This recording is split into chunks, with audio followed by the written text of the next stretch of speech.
I had somebody mention to me that the audio was a bit low in the video, so I kind of messed with it a little bit, increased the sensitivity to the microphone, and then I'm going to see if I can amplify a few things to like kind of even it out. Thanks for the suggestion, by the way. Also, before I get into the nitty-gritty of the recording, I see more subscribers and everything. It's growing little by little. It's pretty cool. It's pretty nice. Again, I'm trying to figure out like what exactly I'm doing. I didn't expect to actually gain even a handful of listeners. I thought it was just going to be me kind of yelling into the void, and but cool, right? What I was thinking, perhaps as far as this channel goes and everything, is that I wanted to kind of go in a PD, personality disorder, positive sort of direction. Not so much like, we have these disorders or whatever, and everyone should just accept it. Like, I mean, that's just kind of stupid, because then you start getting into some weird places when you do stuff like that. No, it's more about being PD, positive with yourself. Being, kind of like I mentioned in the last video, or the last recording. It's weird to call them videos, since there's not much video to talk about. But, finding the silver lining in these personality disorders and these issues. Finding what it is that can make you stronger, better, more efficient, more responsible, however you want to put it. Okay, well, in case you do end up liking what I talk about and you're interested in hearing more, subscribe, like, all that kind of stuff, all that bullshit, and hope to see more and more of you listening. Okay, so I know by the title, people probably jump on it or listen to it automatically, going, uh-oh, what's this guy's politics? Or what's this guy? Am I going to hate this guy? Am I going to like this guy? What's his position on this or that, or the minutia of all sorts of things? That's not what I'm going to talk about right now. I'm not really concerned too much with that at the moment. That might be something for later. I don't know, but I'd rather set a kind of precedent for the way I think about these things before I ever talk about them in the future, if I ever do. Or anything else, really. As a schizoid guy, arguments, like emotional arguments or, appealing to emotion, doesn't almost ever, I would say, work on me in any real way. So when someone tries to pose an argument or take an argument or debate or discussion and whatever you want to say in a place where it starts turning into some kind of moral fallacy or emotional kind of fallacy, I can kind of see through it pretty quickly, because it's just like, okay, that doesn't make sense. Like, well, what does that have to do with anything? Why are we talking about this? Obviously, in normal human discourse, emotions are something valid, something important. That's something I've learned over the last decade or so. And, by the way, this one's probably going to turn more into a rant than a ramble, because I'm talking about politics, so I'm probably going to get frustrated at some point or another. But my point is that because emotional appeals don't really work on me very well, or they don't factor in. It's not like I think, oh, you're stupid for falling for it or something, or you're stupid for having feelings or something. No. I mean, like, it just doesn't really work. Like, it doesn't factor into how I make my decisions or how I come to conclusions. It doesn't generally factor in too much, unless we're talking about, like, preferences. But then it's highly subjective, and so it has really nothing to do with the type of discussion I'm usually leaning or gearing toward. Like, my mind can separate the two significantly, depending on the discussion. It kind of compartmentalizes that sort of stuff. Like, automatically, it feels like sometimes. I'm more interested in the way that populations are kind of controlled and separated and divided and so on, using these emotional appeals, using tribal sort of mentality, mob mentality. People in power or people of influence knowing full well how to manipulate these things, how to control them. Knowing and understanding how humans are very emotional creatures, and they could outright say lies or things they don't believe. Grifting, I guess is the word. They would grift all sorts of things to make money, to gain status, to play people against each other, to deceive. Usually a bunch of really not so great stuff. I mean, there are instances, very rarely, in which something positive can come out of grifting, I guess. But any kind of good side effects are usually not the end goal of people performing. Like I've stated before, I'm highly cynical of any kind of large-scale human interaction, in the sense that, like, a single individual in some position of power or influence trying to make an argument that's supposed to sway or kind of move their audience in one direction or another. That kind of stuff I'm usually pretty goddamn cynical about. It never seems to be for any kind of altruistic or even reciprocal altruism reason. It's usually not even the case in there. I think pure altruism is mostly a commodity, like something incredibly rare and honestly inefficient and really impractical. But reciprocal altruism, that stuff's pretty good. That stuff's great. I love reciprocal altruism. It's the best. Everyone wins one way or another. You scratch my back, I scratch yours, but not necessarily in that kind of shady, sort of despotic, nepotistic, or whatever kind of way. More of a cohabitation, parasitic relationship. Like, oh, if I function a certain way, then you'll function that way, and you'll reciprocate that, and both of us will come out pretty good in the end. I love that. That is the only thing that really works, honestly. When it comes to politics, this is never the case. If you're talking about the politicians themselves, they're there to retain, gain, and sustain that position.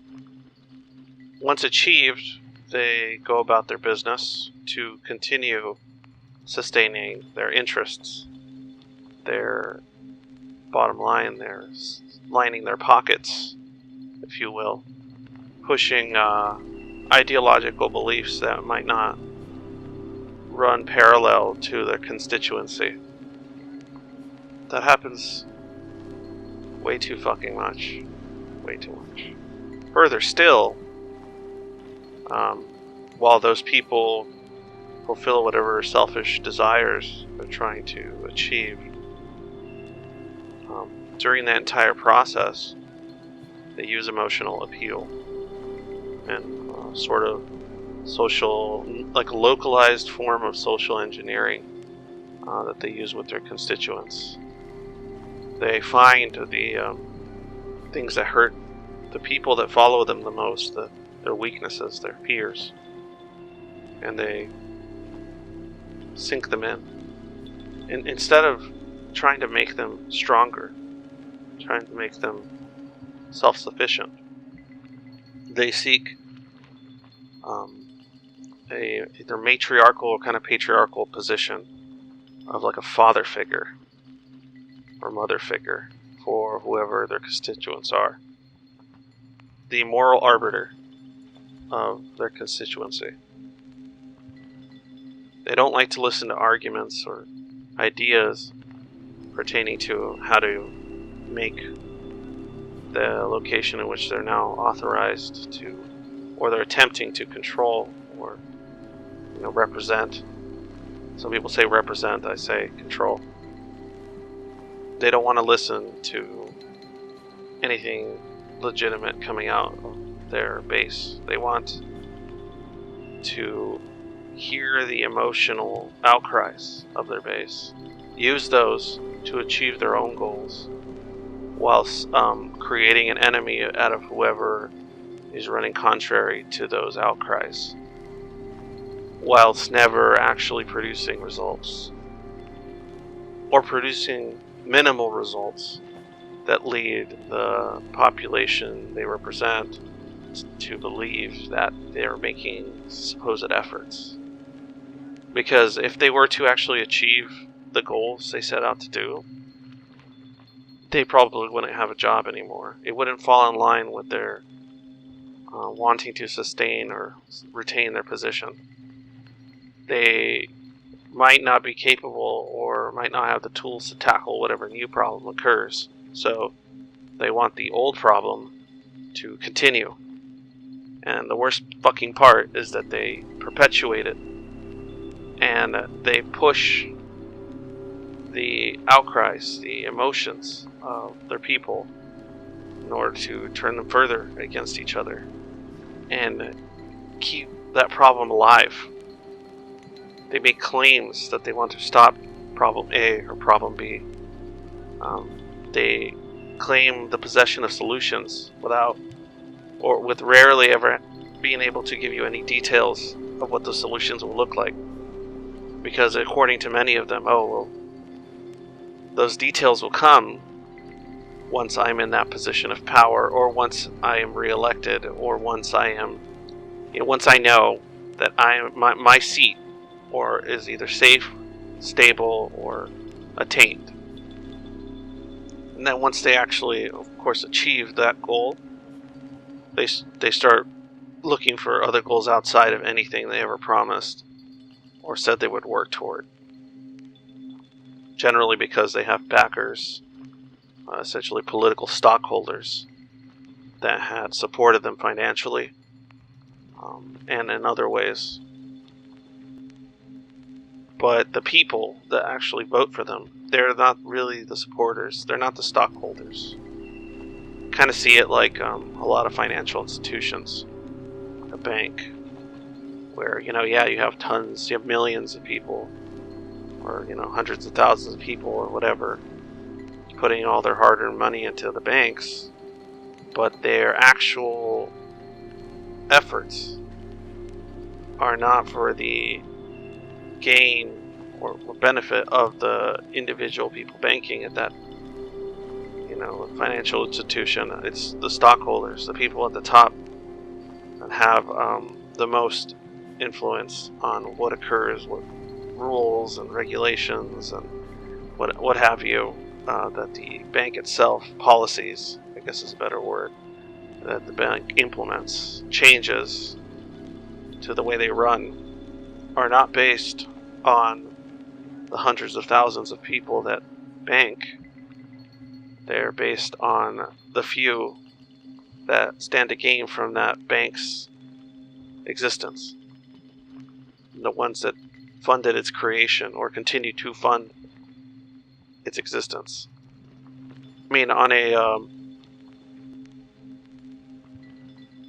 pragmatic level, it makes sense the politician would cater to those who push them into power or place them in power, even though technically it requires the vote of those people that they care little for, except for the emotional outbursts that allow them to create the rhetoric that keep them in whatever position that they're seeking.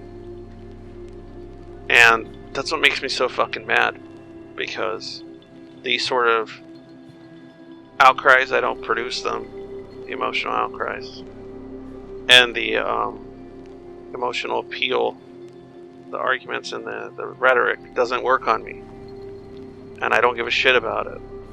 And I see large swaths of the population giving a fuck about it. And of course it makes me frustrated, it makes me angry, because oftentimes it leads to voting for either laws or individuals that have zero interest in the constituency, But it doesn't seem to fucking matter to anyone voting.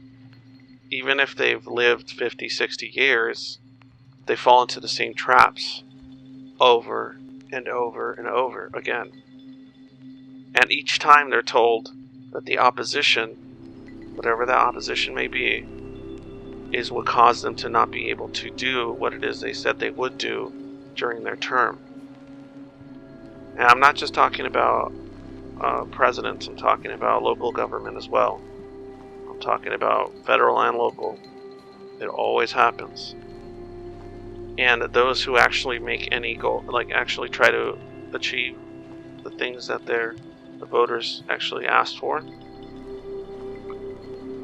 what they actually wanted when they voted for that person, those people are either silenced or their careers are ended quickly and quietly by the others who are not in the job for helping people. People keep believing in these stupid fucking political groups and institutions. They keep believing that these systems work. These, either the voting systems of a variety of types, or the rhetoric that they're applying to those people that are voting for them. Like, people still continue to believe that it's functioning in their favor. And those who do not believe it are apathetic to want to actually partake in it, because it's understandable, because they know the fallacy that it is. But the motherfuckers being voted in are sitting pretty, making money that they're not supposed to be making. They're a public servant. Yet, hundreds of thousands of dollars a year for local, millions for federal, state representatives, congressmen and women. It's madness. Owning multiple homes, owning stocks in a variety of financial sectors, corporations, and still claiming in their rhetoric to be fighting for the needs of the individual, for the needs of the plebs. Because that's how they see it. They see plebs, nothing else, tools to vote for them, to keep them where they're going to be. A lot of these people are very cynical themselves, but instead, they've taken advantage of that cynicism. They've accepted that people will listen to their emotional appeals. People will vote based on tribalism. People will vote based on fear and anxiety. And fear of the other, or fear of change. That's often something that's very useful to them. They're not stupid people. They may say stupid things, but they know what they're saying. Half the time, I don't think most politicians, especially the popular ones, believe the shit they're saying. And they know that to their opposition, they sound like complete morons, and to their base sound like heroes. And again, I truly believe that some of the ones in the limelight are fully aware of all this. They know. And they're just that cynical. They don't care. They've accepted that the world is a horrible place, and they might as well put themselves in some grand position and keep feeding the plebs their bread and circus. And because they don't feel like they can make any kind of significant change once they put themselves in that position, they figure, I might as well just stand to gain from this, as the monster is far too big for me to take down, and no one is willing to unify, and there's no one to trust, because you don't know who's going to chew you up and spit you out. So they all become either completely self-absorbed or they work toward whatever goals, regardless of how unethical and how much they don't help fucking anyone, because their corporate masters will pay them what they earned, at least according to them. And with all that in mind, how are we not supposed to get fucking angry? Right? And you can imagine my frustration, because I can see right through a lot of this stuff, and there's nothing I can do to help anyone. There's nothing you can do to reason or argue with people that are being emotionally driven and manipulated by the said individuals. When I was younger, I used to get mad at this sort of stuff. I always had an interest in politics, but I would get angry and resentful of, how people always call them, what is the derogatory term, like sheep or whatever. I used to feel that way. I used to get like that. I used to get really angry, really pissed off, really resentful. But as I've gotten a little bit older, I feel sad, I guess is the word. Downtrodden. Bitter. And the apathy seems to grow, which I don't want, because I can't afford to be apathetic. I care about my family and my children's futures and my loved ones, which aren't much. There's not that very many of them, for obvious reasons. But still. And you feel helpless. You feel unable to do anything of any significance to stop any of this from occurring. So all you can do is focus on protecting those you love. But unfortunately, the decisions of large groups of the population are affecting your daily life. More so and more so. And the only kind of people that seem to kind of step away from this, to not get pulled in by a lot of this, are either people that are kind of, I guess, it's oddly, that I've seen, are people that are incredibly low emotional intelligence, I guess. Or I don't know if you want to call it that, but just low empathy, but high, functioning in other ways.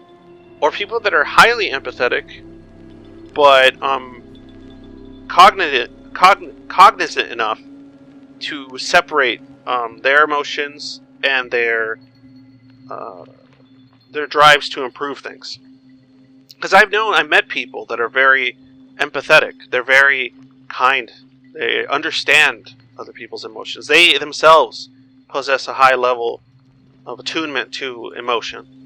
But they can come to compromises. They can understand why opposition, or people running opposition to their views, would produce those views, and the emotions that they might share with that person, that fear, that anxiety, that anger, that can bring people together. Because the true enemy, the true perpetuator of all this, are those people who we keep putting in seats of power. And the people above them. Because the people we put in seats of power are not the same as the people above them wanting those seats to be filled. Those people we don't vote for. No. Those people put themselves there through hook and through crook. But nonetheless, they're there. And it's just a big game to them. And the more I learn about other people, the more I feel I'm starting to understand how they do it. And the more hopeless a person like me becomes.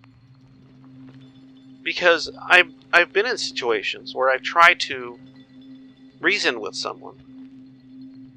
And I'm automatically either tagged this or that, or I'm labeled one thing or another, and the entire conversation falls apart through no fault of my own.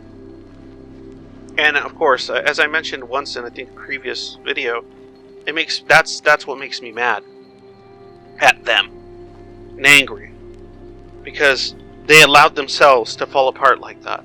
They allowed themselves to be taken in by their emotions, by their fears.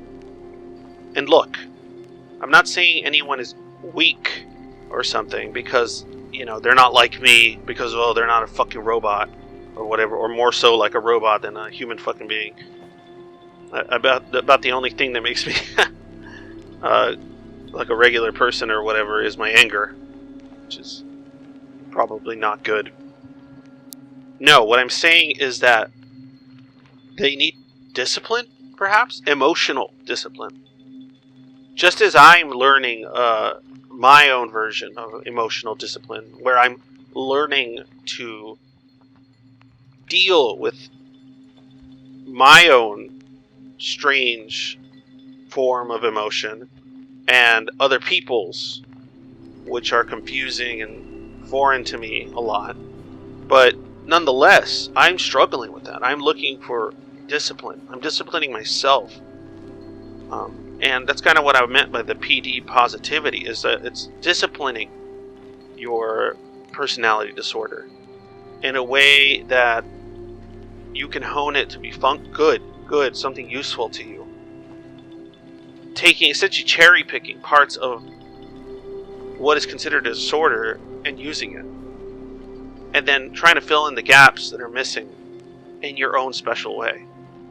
Not in the way other people do it, because you might not be capable of doing that, but in your own custom fashion. And so when I see regular people, neurotypical individuals, being taken in by a lot of this stuff, that's what makes me resent them now. I don't think they're stupid. They're just not disciplined in controlling emotion. And they're unwilling to discipline themselves because they think this is good. This is how people are supposed to be, highly emotionally driven, with little regard for the emotions or needs of the people around them.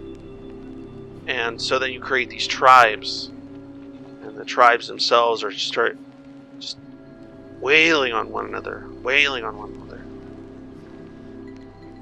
And people that are like me, or the other side, like I said, very empathetic, but know how to reason extremely well.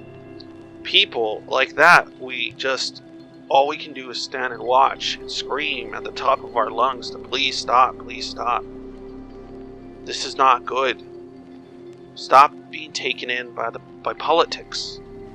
Stop being taken in by party systems. Stop being taken in by emotional appeal. Tell them to give you something of substance. Tell them to give you something real, tangible, useful. To stop trying to appeal only to your fears, to your anger. That achieves fucking nothing.